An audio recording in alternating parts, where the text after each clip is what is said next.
Discours prononcé à Lyon le 20 septembre 1947 par le général de Gaulle. Parlant place Bellecour, le général de Gaulle poursuit sa campagne en vue des élections municipales.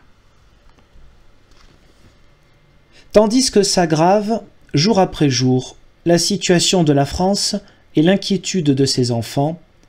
tandis qu'éclate cette évidence que le relèvement n'est possible que par un effort d'ensemble,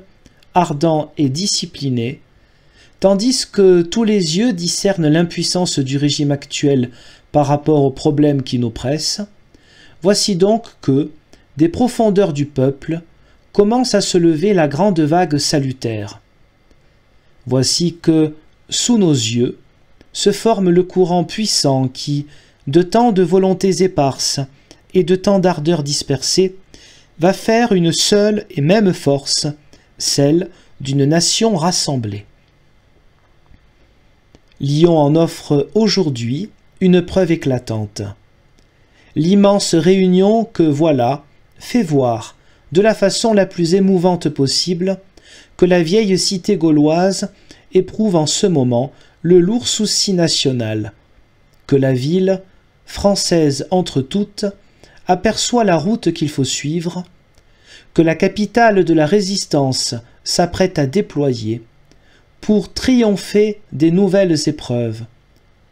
Le même courage lucide et exemplaire dont elle a rehaussé sa gloire au temps héroïque du général Brosset. En vérité, il est temps. Toutes les surenchères, les habiletés, les combinaisons, qui se donnaient pour la politique, à quoi donc ont-elles abouti? Tous ces projets, ces plans, ces programmes, dont on voulait se figurer qu'ils maîtriseraient les réalités parce qu'ils séduisaient les congrès, qu'en reste-t-il à l'heure qu'il est? Les partis rigides et exclusifs, qui exigeaient à grands cris de disposer totalement des pouvoirs publics, sans recours et sans contrepoids, et qui en disposent en effet, quel usage en font-ils donc quand nous allons au chaos? Cette constitution fameuse qui, dans l'esprit de ses auteurs, devait les débarrasser de toute espèce de contrepoids, qu'encadre-t-elle en vérité, sinon l'impuissance et, déjà, l'anarchie? Or, tandis que le présent régime montre à quel point lui font défaut cette efficience et cette autorité sans lesquelles il est impossible de conduire la nation dans la période critique où nous vivons, une entreprise dont c'est la loi de servir à l'intérieur une domination étrangère, exploite la confusion de l'État et l'angoisse des citoyens pour tâcher de faire avancer ces ténébreuses affaires. Afin d'atteindre leur but, qui est de disposer des pouvoirs de la République, puis de détruire tout ce qui s'oppose à leur monstrueux conformisme, afin de faire de notre pays un des membres obéissants de l'impérialisme soviétique, les hommes qui, chez nous, dirigent cette entreprise, poursuivent sous le camouflage leur travail de désagrégation nationale. Ils y emploient une espèce d'alchimie étrange et compliquée, dont les expériences, les formules et les distillations produisent ce qu'ils appellent leur tactique, leur dialectique et leur propagande. Comme le vice qui, par l'hypocrisie, rend hommage à la vertu afin de la mieux confondre, ainsi ces séparatistes cachent-ils sous des affirmations en apparence raisonnables l'effort acharné qu'ils déploient précisément pour aboutir au contraire de ce qu'ils proclament. Ils invoquent la démocratie alors qu'ils veulent la dictature. Ils se donnent pour les champions de l'indépendance nationale alors qu'ils ne sont rien que les exécuteurs des commandements de Moscou. Ils déclarent qu'il nous faut garder l'Union française alors qu'ils excitent partout ceux qui tâchent de la détruire en sapant l'autorité de la France. Ils condamnent l'inflation monétaire alors qu'ils n'interviennent jamais que pour la développer encore. Ils se disent les défenseurs des travailleurs français alors qu'ils ne font que jouer de leur peine et de leur colère pour essayer d'en faire des instruments au service de leur politique. Encore enveloppent-ils l'ensemble de leurs opérations dans une atmosphère de mensonges, d'invectives et de menaces, où se brouillent les pistes et s'effarent les timidités. Il en résulte, dans la vie du pays et dans ses relations avec les autres, une psychologie de doute, de crainte, d'instabilité qui aggrave notre déséquilibre et entrave notre relèvement. L'un des plus dangereux effets du système déplorable dans lequel se traîne la République, c'est qu'en disqualifiant l'État, il fait le jeu de ses ennemis. Il serait évidemment absurde d'imputer exclusivement à l'impuissance du régime actuel et aux menées des séparatistes les causes profondes de la situation alarmante dans laquelle nous nous trouvons. Rien ne peut faire que nos moyens de production industrielle et agricole n'aient pas, du fait de la guerre, perdu ce qu'ils ont perdu. La gelée ni la sécheresse n'ont pas sur terre de répondants.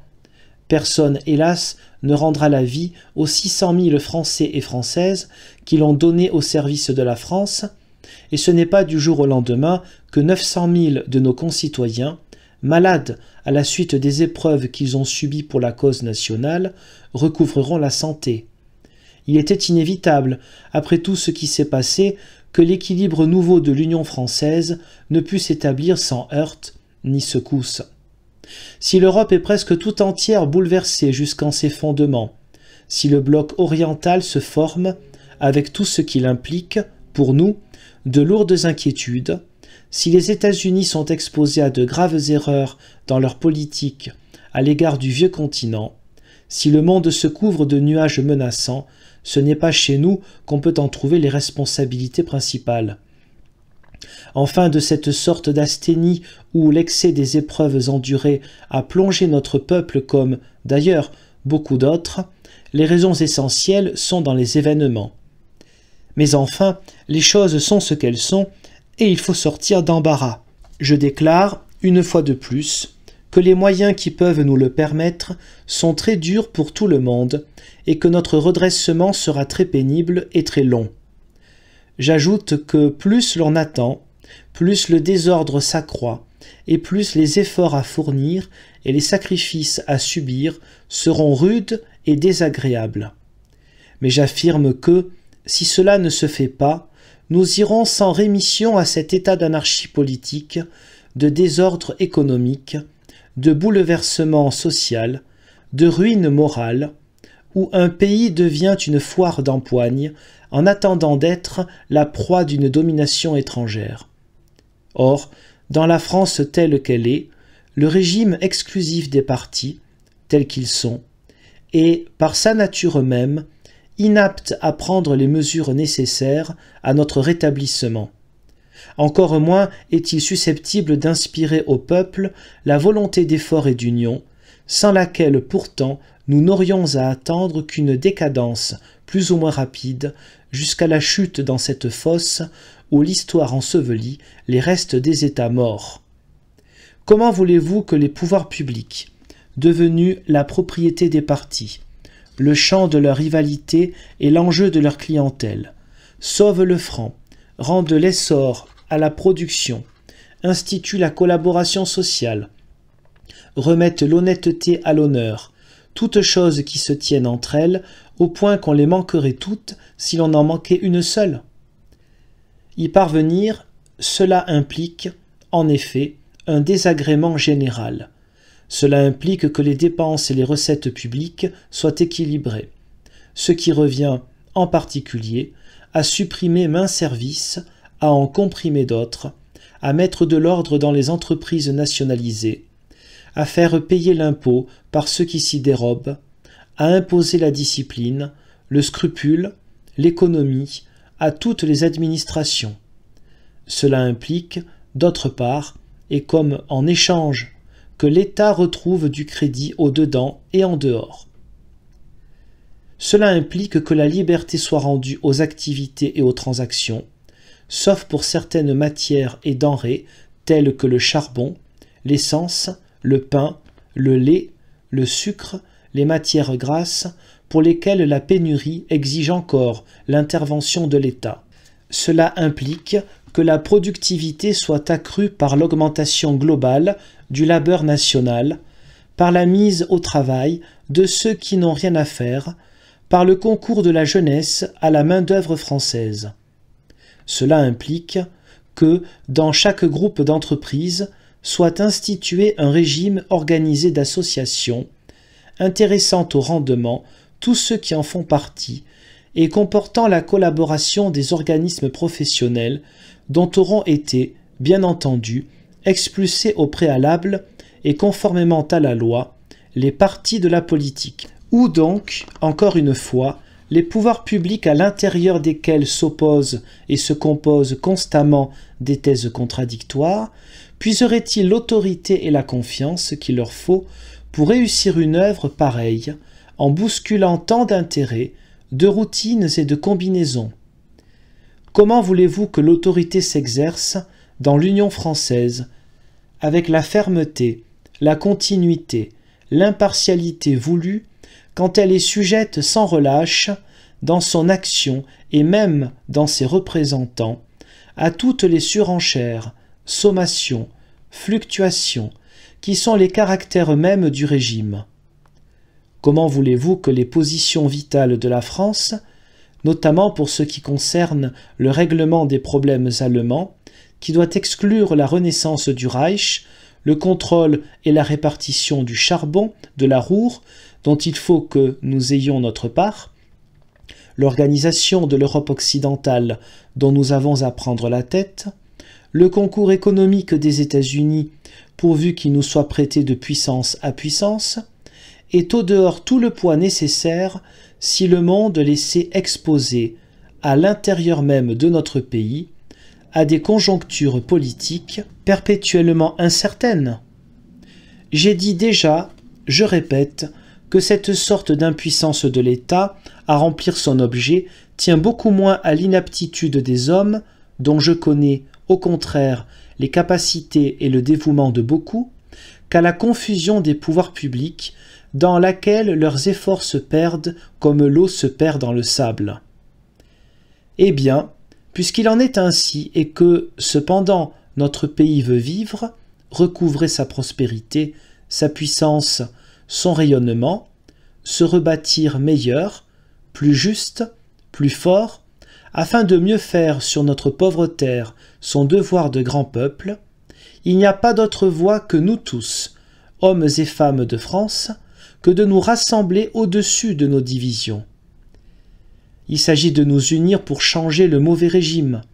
pour rendre l'État capable de conduire la nation sans considérer autre chose que l'intérêt national, et, ensuite, pour appuyer partout et tous ensemble la politique de salut public qui nous permettra de passer le cap et, s'il le faut, d'affronter les orages que tout le monde voit monter à l'horizon. Le but du rassemblement du peuple français, le voilà. Ces hommes, tous ceux qui veulent en être pour jouer le jeu de la France, et celui-là seulement. Ses moyens d'action et d'expression, ceux de la loi démocratique. Par exemple, son intervention au-dessus et en dehors des partis dans les prochaines élections municipales, car, au milieu des épreuves que le pays traverse et devant celles qu'il entrevoit, il faut, partout où la force des choses donnera au scrutin une signification qui dépasse les affaires des communes, que les Françaises et les Français aient les moyens de faire connaître qu'ils veulent et qu'ils savent s'élever au-dessus des querelles ou des combinaisons de clans. Ils le feront en donnant leur vote aux listes du rassemblement partout où il y en aura. Personne ne peut se méprendre sur l'importance extrême que revêt cette occasion dans les graves circonstances où se trouvent la patrie et la République.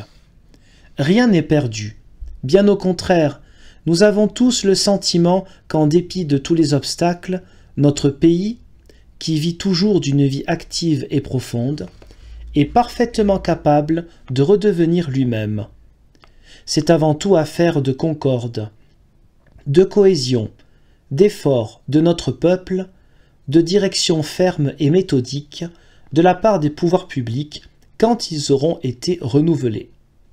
Il n'y a rien d'impossible à ce que l'initiative et la peine des Français rétablissent leurs propres affaires comme elles l'ont déjà fait tant de fois sur ce même sol où vécurent nos pères. Il n'y a aucune raison pour que nous ne parvenions pas à établir sur des bases stables et non sophistiquées, d'une part les prix que valent les choses, d'autre part les salaires, les traitements, les profits, les économies qui reviennent aux uns et aux autres. Nous ne renonçons pas du tout à rendre à notre pays, complété par l'Union française, son grand rôle dans le monde et la maîtrise de son destin, à mettre notre jeunesse à même de regarder l'avenir avec une joyeuse ardeur, à assurer à nos adultes les moyens de vivre honnêtement et dignement de leur métier et de faire vivre leur famille, à faire en sorte que la vieillesse soit une couronne d'honneur et non point une quotidienne angoisse, à voir allègrement tourner nos machines, rouler nos trains et nos voitures, voler nos avions, naviguer nos bateaux, à entendre de la terre de France s'élever la chanson des blés d'or. Française, Français, c'est un grand jeu, le jeu de la France. On le gagne en y mettant ce que l'on a de meilleur.